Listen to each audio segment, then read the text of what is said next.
African dance. African dance tells you basically, you know, every day for ballroom, you're going to dance here. That you have all the different dances. The side to side, right? The only difference with African dance, of course, you're going down. But do you feel run down? Yeah, I don't feel anybody run down. On to the next one. Give me a clap.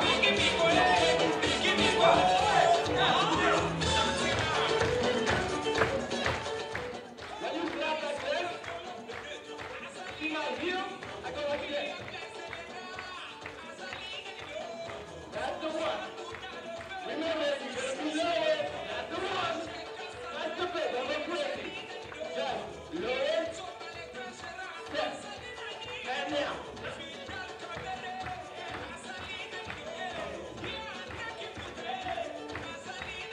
Nice. Keep going. Keep going. Keep going. Keep going. Keep going. Now, here we go. We go up.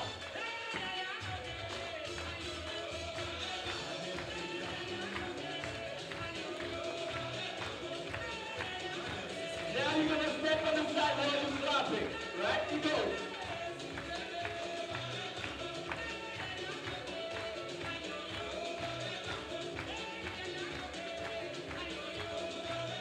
Keep stepping.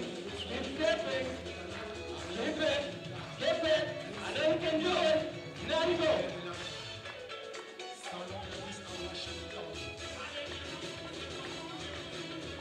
We go with the African runner.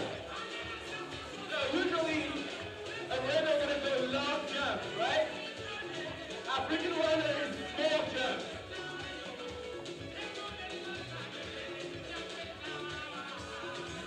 Right? So give me small jumps like this. It's like you're running, but it's smaller. That's right. Now you go lower. Come on. Come on. Yeah.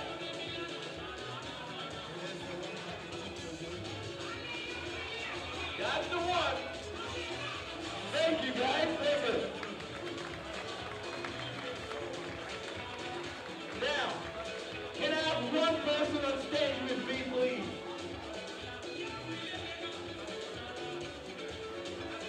Please? Lady in front of me. Please? Please?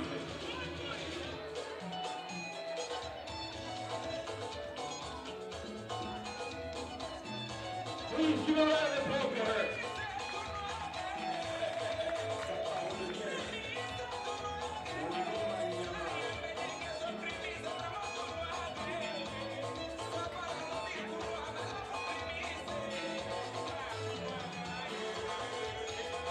Please, look at what she can do. So you come next to me. Legs wider. Lower. That's the one. Now you want to bounce like this. Hey. Use your shoe. Now you want to push up. Now you're going to go to one side like this. Out. Out. Out. Out. Out. Out. On the spot now. Stop. Now you roll. Hey!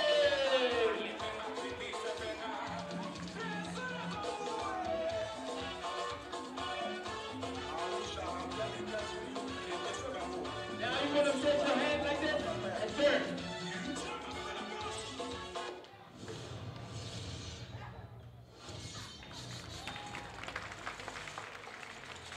Oh, good. We're going to do one last thing.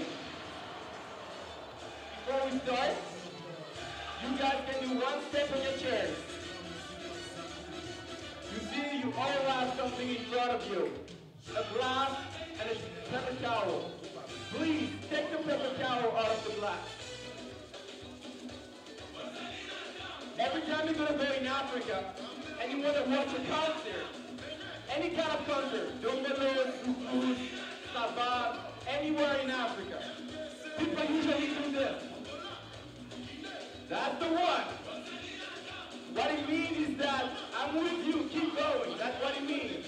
It's the way to say to the dancer or the singer, please keep going, I'm loving your music. That's right. Keep going. Now, please give me one circle. Nice. One side. Everybody to that side. Switch it. Nice. In front of you now. It's like, what is this? Just this. That's the one. And now it's like, it's too hot in here, so you go like, that's the one. Now you grab it here, don't move anymore. That's the one. What we want to do now is out, and then turn it. Out, turn it. Out, turn it. Out, turn it. Come on, out, turn it. That's the one. Out, turn it. Keep going. Out, turn it. Out, turn it. Thank you guys. Thank you.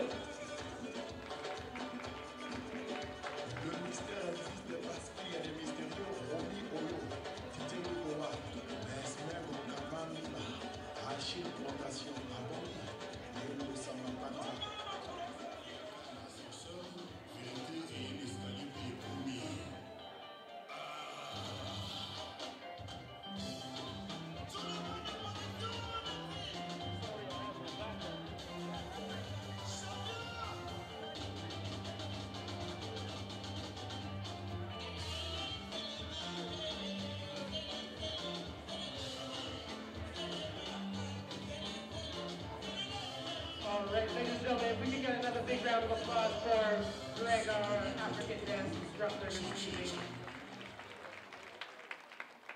Again, I want to welcome you all here this evening, and thank you for your support of the Canadian Samaritans for Africa. Right now, we're going to have some opening greetings from Stan Chu Ilo, so please welcome Stan to the stage.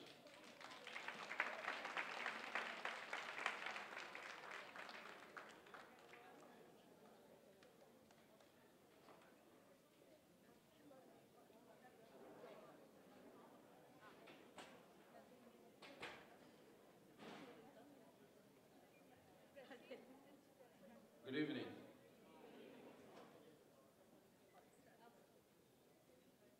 I am so happy to see all of you this evening and so grateful to God for the grace and the privilege of today. We are here because we are people of love. We are people of faith and people of hope. We're here because we are connected to one another by a love that is stronger than the power of death. And so, I welcome you, especially in the name of so many people in Africa whose cause we all represent by our presence. And I want to speak to you briefly about the power of we, why we are gathered here tonight. I know for sure that many of you have many things that you could have been doing this evening, but you left everything to be here. So I welcome you. And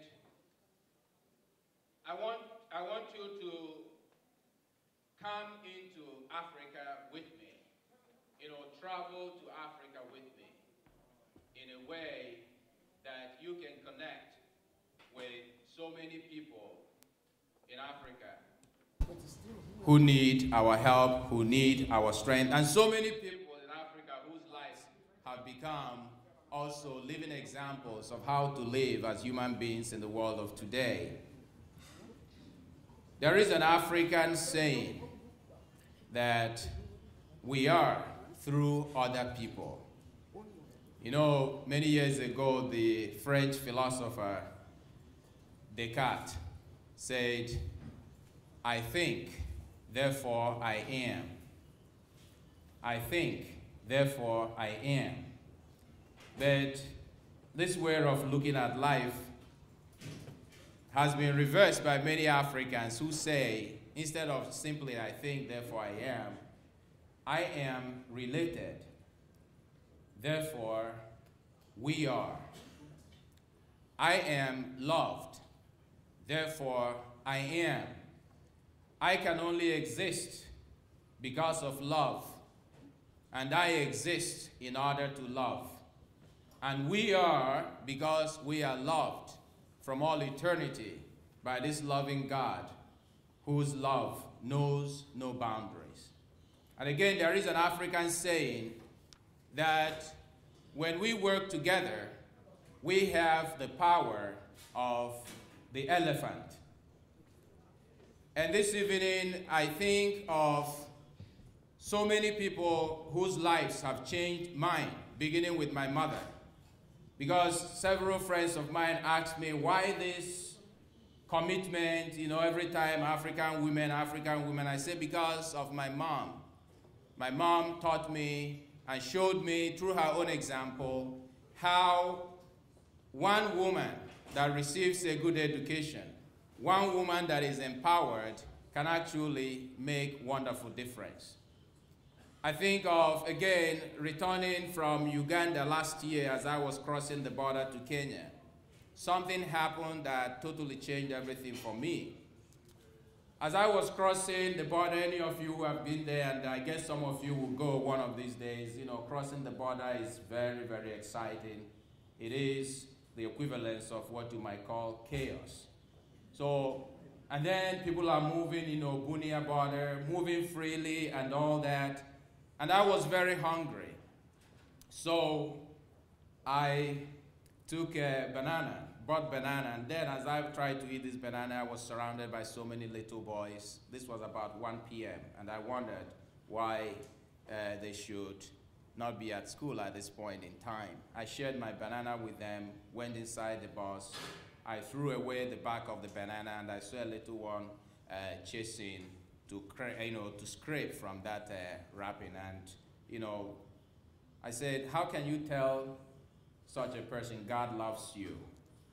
As a priest, I find it hard to tell people God loves you, unless I show really that love is not just words. But I also think of also the visit I made to Grow, one of our partners. You will hear from Helen later today. And I met this lady who was so proud to say, now I have a farm. Now I can live. It is for women like that who are struggling against so many barriers in life that we have gathered here. It is for that little boy who had to survive by scraping through the wrap of a banana that we are here. And sometimes I am very angry. I am angry against governments in my continent who look at their citizens suffer this way and they do nothing. I mean, there are good governments in Africa, but we think on the measure that we have more, we can do more for our people than we have done. We have robbed our people.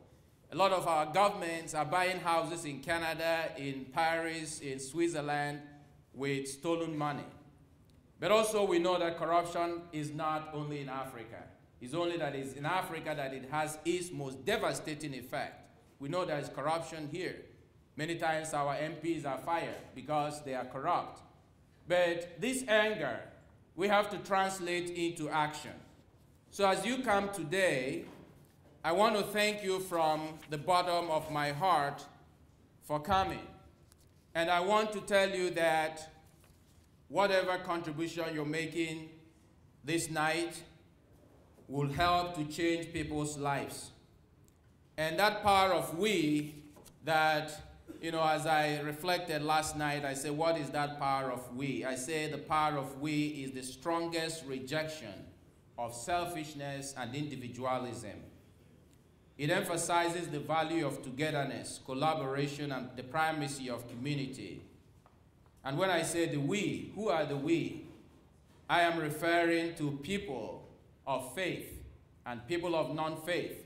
Those who believe that there is beauty in creation. Those who believe that there is an intrinsic goodness in every human life.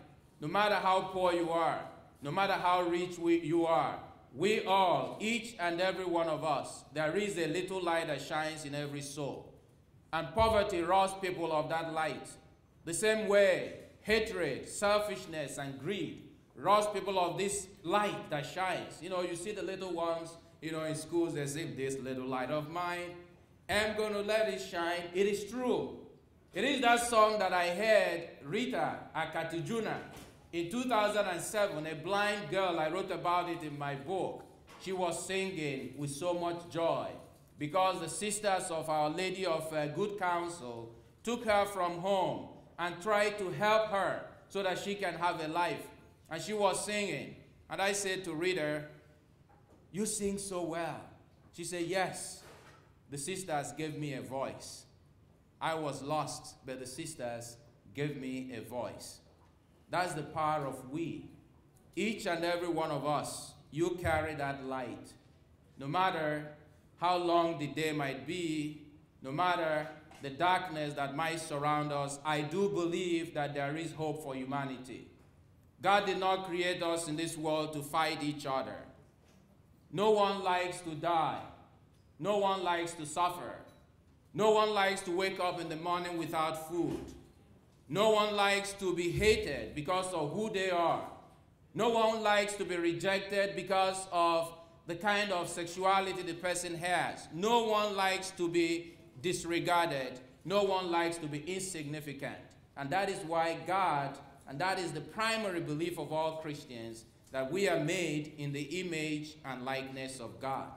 So when I love someone, the good book, our scripture says, I was hungry. You gave me to eat. I was naked.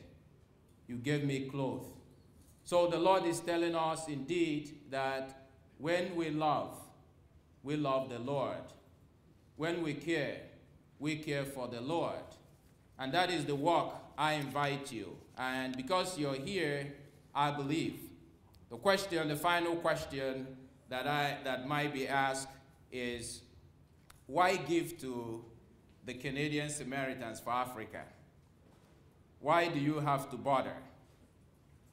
The reason that I ask you to consider supporting the women whose stories you will hear today is because whatever penny you give goes to the women.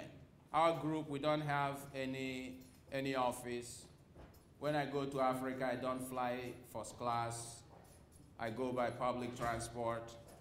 You know, sometimes I get lost. I mean, the last trip last year, our car broke down. And sometimes you come home, the people say, this is not the typical charity. The ones we know, they come by helicopter or they come by SUV. Now, I think by giving your donation as they pass the envelope or by committing to support these women once a year, once a month, you can give $1 a day, to support this cause. That money goes directly to the people. We have to build up African society from ground up. And that is why we have invited you. And that is why this is very close to my heart, because I believe that there is a tomorrow. So I want you to enjoy and have a feel of an African experience. Sometimes when we hear the narrative of Africa, it's always in negatives, but we are not here to bemoan that people are dying of hunger. As people are dying of hunger, there are people who are growing every day. I mean, through the great women, you will hear their stories. They are turning people's lives. I remember the woman I met this past August in Kibera. I think, or where is the Obara? What's the name of that mama? The mama? Shelia, yeah, mama she received donation, and with that money, she is able to hire 14 men. This woman, now, like in patriarchal society, this woman becomes indeed a boss. With the little money she got, $250, then another $250, she has a business. She has a clothing business, and she's now the boss to the men. So she's no longer going to be ordered around by her husband, or to be told, that like my dad told my mom the other, when we were growing up, I don't like when I'm eating rice and then I'll be biting stones. The rice in Africa, sometimes you use stone in order to remove the chaff. And then my mom said, well, don't you know where they sell rice in the U.S.? Maybe you could have gone to the U.S. to buy a foreign rice if you don't want to eat stone. So, the place of the woman shouldn't be in the kitchen. So, you're welcome and have fun. I want to conclude by quoting Martin Luther King, Jr. He says, when he was receiving the Nobel Prize, I have the audacity to believe that people everywhere can have 3 meals a day for their bodies, education and culture for their minds, dignity, equality, and freedom for their spirits. I believe that what self-centered persons have torn down, other-centered people can build up. I still believe that one day humanity will bow before the altars of God and be crowned triumphant over war and bloodshed, and nonviolent, redemptive goodwill will proclaim the rule of the land, and the lion and the lamb lie down together, and every person shall sit under his or her own vine and fig tree, and none shall be afraid anymore. I still believe that we shall overcome. And how can we do this? I want to quote again, Mother Teresa tells us how we can do this. And Mother Teresa says, please, spread love wherever you go. Let no one ever come to you without living better and happier. Be the living expression of God's kindness. Kindness in your face, kindness in your eyes, and kindness in your smiles. I believe that we can do this together. And may God bless you for coming to this wonderful evening. And I hope you have fun. Thank you.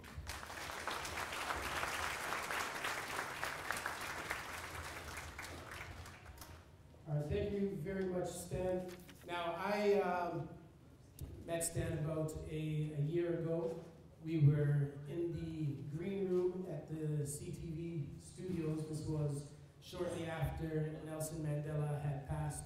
And I was there to recite a poem for Nelson Mandela on Canada AM. And we exchanged information, and we said we would work together at some point one day. And today is that day where, our paths have crossed. And when he reached out to me, I had the date free, and I said, all right, no problem, I will be here. And I think that's part of what Stan was speaking about in terms of the we. There is something that each and every one of us can do. A lot of the work that I do with young people, a lot of times young people don't feel like they can do anything, but I always tell my daughter and the young people that I work with that everyone has the capacity to do something. It might not seem like something great, but it might be something great for someone else. So as much as we can, as much as we've been blessed, it is up to us to share those blessings with as many people as possible, not just our family, but just the global family and those who don't have the chance to enjoy life in the same way that we do here. At this time, we're going to have a keynote speech that's going to be looking at the role of faith-based organizations in world development. So at this time, if you could please put your hands together and welcome Robert Calarisi to the stage.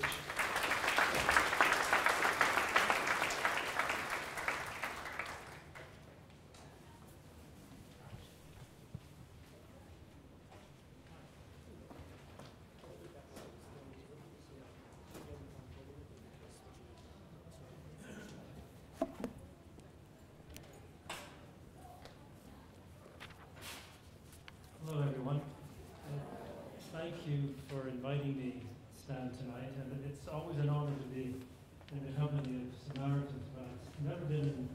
such a large group of Samaritans reform my life, and it's a real pleasure to be with you in Canada and to talk about a subject which I've devoted my career to, namely it's CEDA in Ottawa and then later the World Bank, and since I retired as a writer. And a recent book was published last year on the role of the Catholic Church in development. I argued that, with the possible exception of the Central Ministry of Education in China, because of the sheer numbers of people who have had their lives changed in a single country, the Catholic Church, despite its teaching on birth control, despite its occasional suspicion of capitalism, has probably helped lift more people out of poverty than any other organization in history. The importance of social action and an essential optimism about the world have been at the heart of modern Roman Catholicism, as it has as well in the case of the mainstream, other mainstream Christian confessions like the Anglicans, the Lutherans, and the Methodists. And this sense of engagement in the world has made Christians very practical. When I was researching my book, perhaps the most revealing incident in the 3 years of reading and interviewing I did was visiting the oldest Catholic mission in northern Tanzania, Kalewa, on Mount Kilimanjaro. And before I began interviewing the head of the mission, he asked if I had the time to do a little walk around the area. And so he brought me down into a nun's garden, which was on a large slope between the church and the nurses, the nuns' houses. And I was wondering as we walked why he was showing me all these cabbages. And at the very bottom